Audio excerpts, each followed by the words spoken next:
get their fill of the sweet science 24 hours a day, 7 days a week. With a vast library of over 1,200 events from boxing's most memorable bouts of all time, Boxing TV melds the past greats with today's promising young stars. Boxing TV is the free go-to destination for everything boxing, including classic bouts, live events, and news and information. Boxing TV is available on Local Now, Distro TV, Sports.tv, Select TV, and www.watchboxing.tv. Follow Abrams Boxing on social media at Abrams Boxing on Twitter, Abrams Boxing on YouTube, and at Marc Abrams Boxing on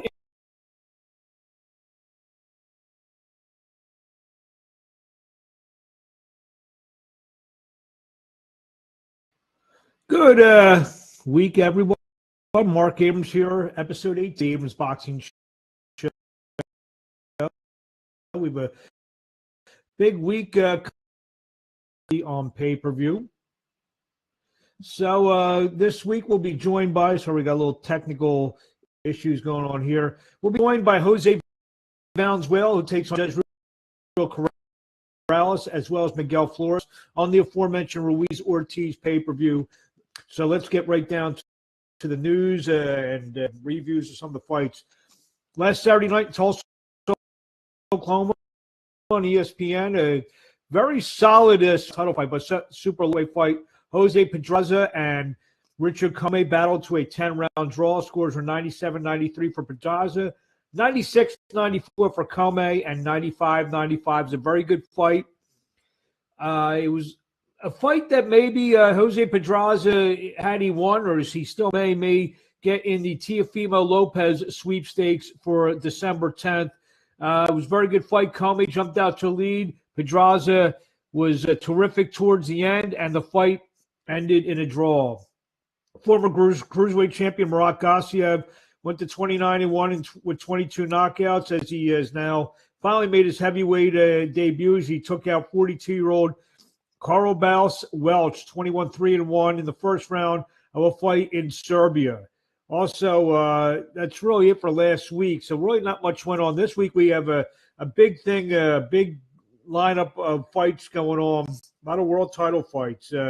Wednesday, WBC strawweight champion Nakan Ratchesma, 38-1 with 23 knockouts, defends his title against substitution Norhito Tanaka, 28 with 10 knockouts. That will take place in Thailand.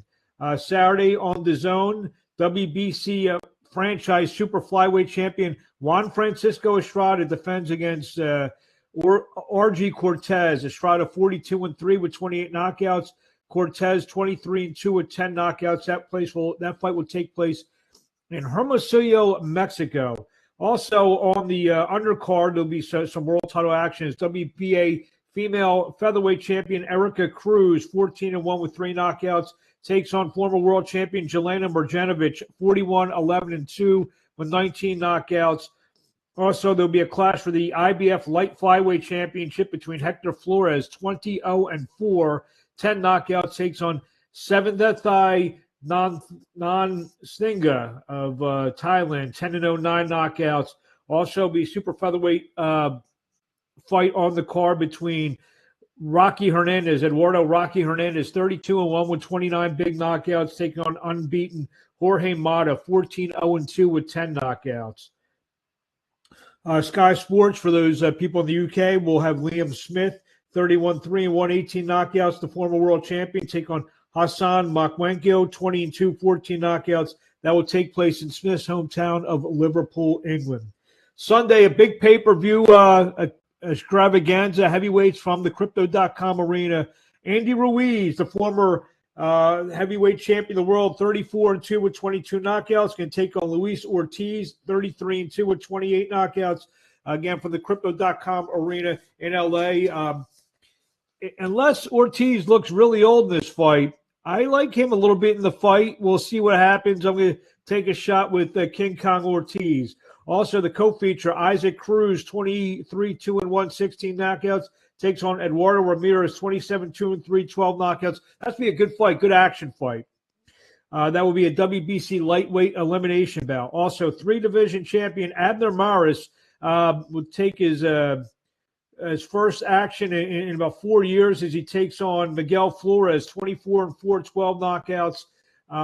Should be an interesting fight to see how Mares looks. I had a chance to talk to Miguel Flores earlier this week, and this is how me and Miguel Flores got along. Talk about this big fight with Abner Mares. Now join me on the line is Miguel Flores, who takes on Abner Mares on Sunday, September 4th, as part of the big Andy Ruiz, Luis Ortiz pay-per-view in Los Angeles, live on Fox pay-per-view. Miguel, what's happening? Hey, man, how's it going? Excited, ready to go, ready for it to be September 4th.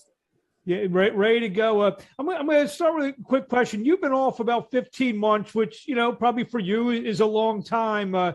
What's been going on for the last year and change? Nothing much. It's not that we chose to be out for 15 months. It's mainly promoters, and it takes time setting up fights.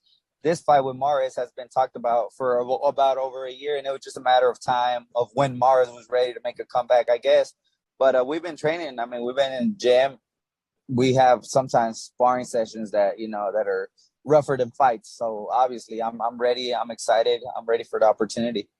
Well, the only reason why I mentioned that first, 15 months is nothing compared to about almost 4.5 exactly. years for Abner Mares. What do you make of it? I mean, obviously, I know you're going to say, and you probably are preparing for the Abner Mares who was winning world championships in many weight divisions. What do you expect out of him, a guy who's been off 4+ years? Well, obviously we are expecting the best version of Abner Mares. We're not looking at his losses. We're looking at the nights that he looked the best. But at the same time, we also know that 4 years, it's a long time. So it's not the same, saying, oh, I'm ready, and actually getting in there and putting on some 8-ounce gloves and getting hit by that. So, we're ready for that. And I think, at the end of the day, I think his timing will be off and we'll be able to capitalize on all of that. But also I have to follow my strategy and stick with the game plan. And that leads me into my next question. I mean, I'm not going to ask you what your game plan is, but how important is it for you to maybe, quote, welcome him back to professional boxing in a way where, he realizes, what? Maybe the commentating job is more suited for him now at this stage of his life. Well, that's gonna get started from round one. Kind of for us to dictate the pace and not let him get momentum, not letting him get in his groove. Basically, us have the momentum, us fight when we want to fight, box him when we want to box him, and from round one, let him know that he should have stuck to the commentating on Showtime. This obviously a win over Mares would be a huge feather in your cap. I mean, how much of maybe coming up short, especially the Santa Cruz fight, where you fought well at certain points of that fight? I know one scorecard was, I think, 115, 112. How much did those fights, even some of the other setbacks, help prepare you and maybe help you get over the hump this time? Yeah, well, all those are learning experiences, more than losses. Obviously, the Leo fight or the other fights, they prepare you for more bigger moments like this. And I know I can, like you said, in the Leo fight, I had good moments and stuff. So I know I'm at this level, and I know I can compete in it. And obviously, we're not looking past Mares. We're focused fully on him. They've asked me what names or whatever. I don't care, but I know if I beat him, more money comes. So that's what really matters. Beating him so I can get more money. A win does what? I mean, in terms of, does it put you right in the mix? I believe this fight's at 130 pounds. Yeah. Obviously, a win against a big name like that. I know he's been out for 4 years, but still, his name still holds value in the boxing world. As a former champion, but obviously, like I said, I don't want to look past him. I'm fully focused on him. And I just know beating a big name like that, is going to bring more money. And that's all I'm worried about. Obviously getting the best opportunities I can after this fight. And yes, I'm hoping it does, after we do beat him, it does put us back in a line for a world title. And fighting on a big pay-per-view card like this, you got the former heavyweight champion of the world, Ruiz, taking on Luis Ortiz. And so Sunday night, Labor Day weekend, pretty much the only game in town. So a lot of eyeballs be focused on you. Yes, exactly. I mean, all that's motivation. Just being on, imagine Andy Ruiz, the first Mexican heavyweight champion, and you got a card full of talent. You know, Pitbull Cruz, exciting fighter. He's fighting one of the guys I fought before, Ramirez, which he's no slouch. You got Rayo Valenzuela fighting a veteran as well. You got me and Mares. So from down to top, the card is stacked with talent. Even the other fights, they're all going to be great fights. And like you say, it's a Sunday, so Sundays usually play out for great fights. So that's what we're planning on giving the audience, but obviously doing it in a smart way and doing it our way. And you mentioned something. You mentioned Ruiz. You mentioned Cruz, Valenzuela, some of the other guys. All Mexican or Mexican Americans, just like Miguel Flores. What's that mean? You'd be fighting alongside, some of the great Mexican American fighters. It's obviously, I don't want to say pressure, but you want to show out as the best fine Mexican on that card. So that's what I'm planning on doing, coming out of there clean and just, with skills, proving that, I'm up there with those guys, and it's just, I'm blessed to be with the opportunity. And, but it's a no miss it card, obviously it's a pay-per-view, but it's going to be worth it. It's going to get your money's worth it. What do you want to say to the fans in closing before we see you Sunday night, September 4th, taking on the former champion Abner Mares live on Fox pay-per-view? Oh, no, just for them to tune in. Like I said, it's, I could say this, and that, but just tune in so you guys can see a great show, great night of boxing. Yeah, a lot of people say boxing's dying, but I'm like, man, y'all are crazy. We're going to put up a show and people are going to talk about this card for many years to come. We'll be watching. We wish you best luck, and we'll talk to you along the way. Thank you very much, Miguel Flores, for a couple minutes. I appreciate it. Thank you. Thank you.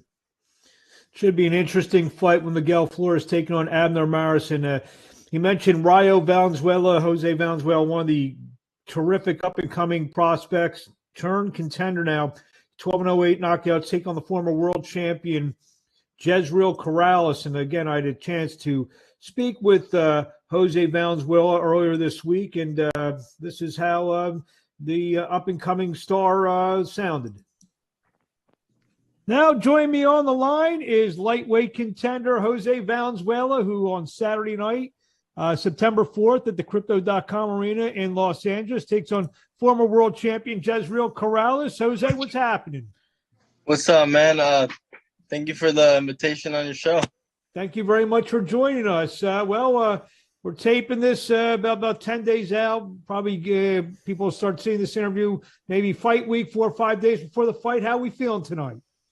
I'm feeling good. I just got done training. Weight's coming off good. Done with all the heavy work. Now just focusing on the weight. Second straight former world champion now, Francisco Vargas in your last bout. Now Jezreel Corrales. What does Corrales bring to the table for September 4th, live on Fox Sports pay-per-view? He brings experience. He's a former champion.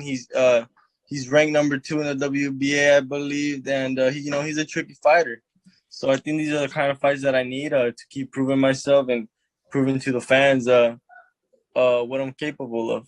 I guess you first kind of started getting on people's radars maybe 3-4 fights ago when I believe you fought the first bout of the night during one of the, I guess it was the Pacquiao-Ugas fight. I remember watching that fight. He took apart Strayhorn in front of just a very few people in the arena that night. It was a very impressive performance.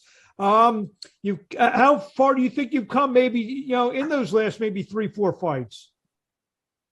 I think I've come a long way. I've been learning a lot. I've been just, listening to my corner, kind of just studying the game a little bit more.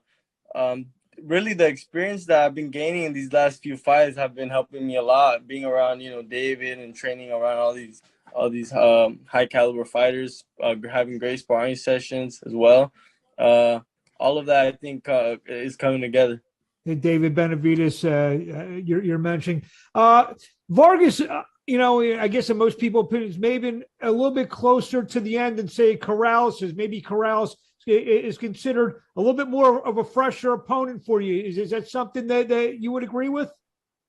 Yeah, I think so. I don't think me knocking Bandido really had Bandido really had so much to do with that because he had just went out all rounds with Pitbull Cruz I believe 9 months before me.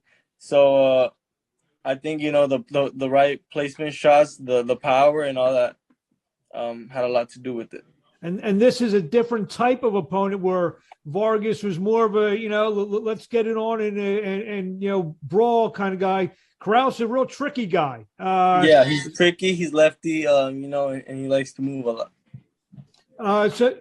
So obviously in the last couple of fights, you kind of, getting on a lot of people's radars. You've been now mentioning, excuse me, for big fights. How far away are you think you? I know you kind of. I think you kind of maybe made some comments. You feel you're ready for a guy like Tank Davis now, or within the next couple fights? Is that would that be an accurate statement? Yeah, I think so. Me beating Corrales, I think it gives me more leverage to ask for fighters like Tank. And you're in obviously a great division, the lightweight division. Or if I can't get in there with Tank, I think I would love a fight with Pitbull Cruz as well. Isaac Cruz, and it's almost like on the PBC side, you and maybe Michelle Rivera, you guys are kind of jockeying back and forth to see who the next young guy up would be. Do you feel that? You're almost competing against him, even though you're not fighting against him. I don't think so. Okay. I think I'm on a whole different level than him. I don't even see him as competition. Okay. He's a good fighter. He's a good fighter, but he has no special effects. He has his jab. He has his two. I would say he's rangy, but I'm actually bigger than him. I have a lot of attributes I bring to this. I'm also a great body puncher. I don't really see him working to the body. I would love a fight with him too, so I can just clear the air. But yeah, there's great fights. At the end of the day, that's a great fight for the fans. And Davis and some of the other guys, and with some of the other promotions, Ryan Garcia, those kind of guys. You feel you need an explosive performance. I was interviewing Miguel Flores just a few minutes ago, and Sunday night, nothing else going on. Pretty much in the sports world, football hasn't started. A lot of the sports worlds we focus on Ruiz and Ortiz and all that comes with it, and that includes Jose Valenzuela. You feel you need an explosive performance to, maybe the Monday and Tuesday morning water cooler talk be about you? Yeah, definitely. Another spectacular knockout would be great. Would be great for my resume. Have the world watching Fox pay-per-view. So that would be perfect. But Corrales is a tricky fighter. I can't go out there trying to force the knockout, because then it's going to be a long night. What do you want to say to the fans in closing before we let you go? We see you Sunday night, September 4th, live Fox pay-per-view, Crypto.com Arena live in LA. Just to tune in, get your popcorn, get your beer ready, and pay close attention. I'm gonna be putting on a great show. There's gonna be fireworks. I'm a volume puncher. I come to fight. That's no secret. So just enjoy the show. Well, one of the exciting young fighters in the business for sure, Jose Valenzuela, is going to look to further stamp himself in the middle of the lightweight division as he faces Jezreel Corrales. Jose, thank you for a few minutes of your time. We'll talk to you along the way, and best of luck next Sunday night. Thank you. Thank you. Terrific young fighter, Jose Valenzuela. We'll see him Sunday night live on Fox Sports pay-per-view, taking on Jezreel Corrales. Before the pay-per-view gets underway, FS1 and Fox will be showing a couple fights. FS1 will have the fight between Rais Salim, 19-0, 12 knockouts, take on Mike Plania, 26-1, 13 knockouts, 10-round super bantamweight fight. I spoke to Rais Salim. Look for that on the Abrams Boxing social media, Abrams Boxing, YouTube, Facebook, be all over the place. Also on Fox at 8 p.m. Eastern, unbeaten super welterweights. Joey Spencer, 15-0, 10 knockouts, takes on Kevin Salgado, 14-0-1 with 9 knockouts. Definitely the biggest step up for Joey Spencer. Also on the off-TV, non-televised card, former IBF heavyweight champion world Charles Martin takes on former Olympian Devin Vargas. Some news and notes. The WBA world title bout eliminator in the heavyweight division, Huey Fury and Mike Hunter will take on will take place Saturday, October 29th in Birmingham, England. The winner will be in line to face Daniel Dubois. ESPN will be streaming the Joseph Parker-Joe Joyce fight September 24th from the AO Arena in Manchester. Also out of that card will be women's sensation Amanda Serrano taking on Sarah Mahfoud. The WBA committee ordered a bout between cruiserweight champion Arsen Golamanian taking on mandatory challenger Alexei Egorov. That will take place soon. Purse bid for the WBA light heavyweight championship between Gilberto Ramirez and the champion Dimitri Bivol happened. Matchroom Boxing will put it on November 5th in the United in Abu Dhabi. I get them mixed up sometimes. At the Ilhead Arena. Just going fast. Got a lot of stuff to get to in a short amount of time. The WBA approved a joint permit for some 126-pound fights. Leo Santa Cruz will take on Ray Vargas, as well as Lee Wood takes on Mauricio Lara. Hopefully the winners will meet to unify the WBA featherweight championship. IBF number 7 lightweight Montana Love will take on Stevie Spark of Australia. That place will take on November 12th on the Zone live at the Quicken Loans Arena in Cleveland. Big arena fight. Undefeated lightweight Keyshawn Davis will now take on Omar Teneda. That will be the 8-round co-feature on September 3rd at the Prudential Center in Newark. That will co-headline Shakur Stevenson take on Robson Conceição. WBC has confirmed that the monster Naoya Inoue and Paul Butler will get on for the undisputed bantamweight championship.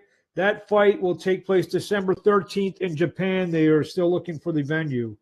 WBO middleweight champion Janabek Alum Kalanalai is now the full champion after Demetrius Andrade vacated the belt to try to look for greener pastures at 168 pounds. Russell Moro has been assigned as the referee for the September 17th Canelo Alvarez-Gennady Golovkin trilogy fight in Las Vegas. We'll be out in Las Vegas podcasting every day. We'll have great shows every day for everyone, lots of great guests. We'll talk more about that later, most likely next week. Josh Taylor has given up yet another belt. He gave up the WBC, the WBA, and now the IBF championship. He will take on, he will let, well, he's letting Jeremiah Ponce and Subriel Matias fight for the vacant belt. That's going to be a terrific fight, by the way, when it does happen. Some sad news, a couple deaths in the sport of boxing. Longtime Danish promoter and International Boxing Hall of Famer Mogens Pauli passed away from cancer at the age of 88 over the weekend. And also former world champion Rigoberto Riasco died in Panama City at the age of 69. His former world champion. He was the WBC Super Bantamweight champion. And finally, purse bid, Jose Zabeda and Regis Prograis, won by upstart promoter Marv Nation Promotions, that with a bid of $2.4 million. That's a news item that caught a lot of people by surprise, as Marv Nation, not the biggest promoter in the world, and also Bella Entertainment also won a purse bid to stage the John Pascal Joshua Buatsi fight. That fight will take place later this fall. I'd like to thank everyone for joining us tonight. I want to thank Jose Valenzuela and Miguel Flores for joining us. Great pay-per-view card. Looking forward to it on Sunday. Andy Ruiz taking on Luis Ortiz. We'll be back next week previewing and reviewing. Get some great guests already lined up.